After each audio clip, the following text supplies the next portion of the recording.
into baking officially in 2015. I had just moved back up here from Memphis, and I was in the process of moving back out of my mom's house after moving back in her house when I came up here. And I needed a way to make money that did not require me to be out of the house constantly. I had just finished spending the last 8 months working 2 jobs during the day. I would work at a law firm from 9 to 5, get off, change my clothes, walk up 2 blocks up, and then go work as a hostess at Nando's until they closed. And it was great money-wise.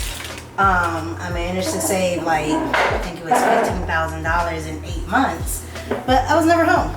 And so, you know, of course, with a 3-year-old, they don't understand, you know, well, mommy's not home because she's at work. I mean, even at 8, you know, I'm at home and she's still like, what do you mean you're busy? You know, so I wanted something that would allow me to make the money I needed to pay bills without necessarily needing to find a babysitter or be out of the house. And so one day I was just going through Pinterest, and I saw this idea for, I think it was a margarita cupcake. And I was like, hey, that's pretty cool. You know, I wonder if people would be interested in something like this. And I made a random status. It was like, you know, what if I started selling alcoholic cupcakes? You know, would y'all be interested in that?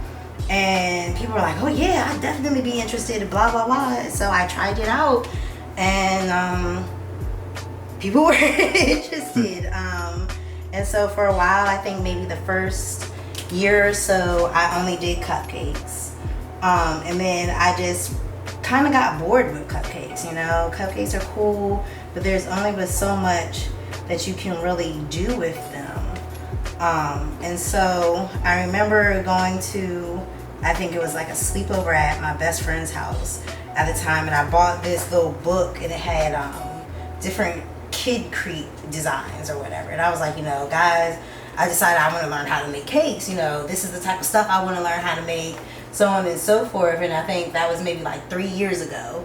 And it's just kind of been on ever since then. You know, I YouTube, Google, whether it be kind of just signing up for tutorials and watching them when I'm bored or whatever. I officially went full-time as of January this year. And it's been going really well. Like this month, I am overly booked. Okay. And you know, it's just kind of keeping it pressing, figuring things out as I go.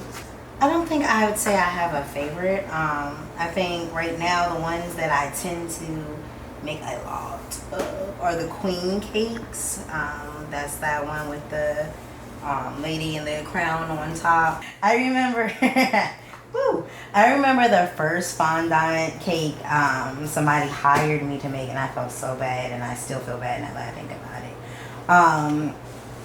I think I made 1 pan of cake, and I layered that 1 pan of cake in 2, of course, to give it the 2 layers. So it was maybe like this tall and just horribly done. I have, my best friend is technically my COO. Well, one of my best friends is technically my COO. But at the point that I'm operating at right now, I really don't have anything for her to do. So every now and then, if I'm like super busy, I may tell her, hey, I need you to go check the inbox because I don't have time right now. Mm-hmm. Or, you know, hey, I need you to look into such and such for me because I'm doing a million things right now. But for the most part, I am the one who does order processing, payment processing. I don't really advertise much,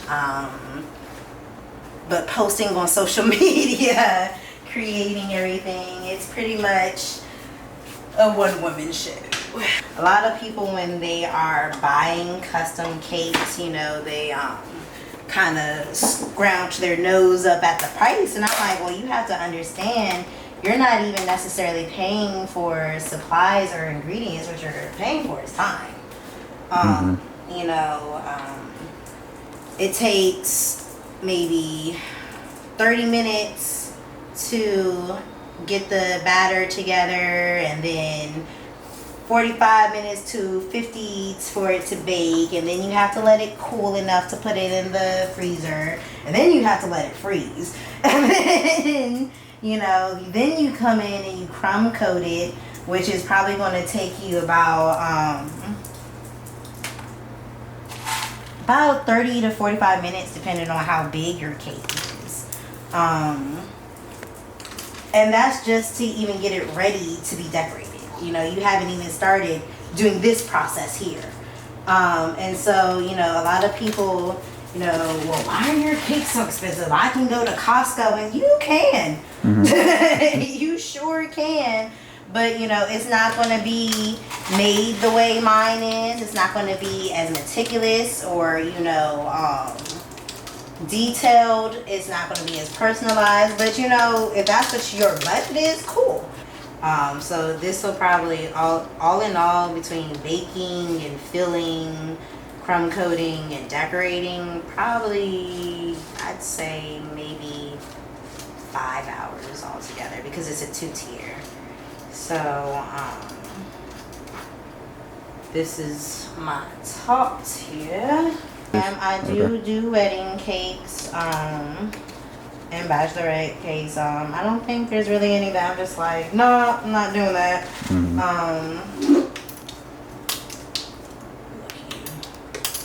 I understand that, but you're gonna have to get it together.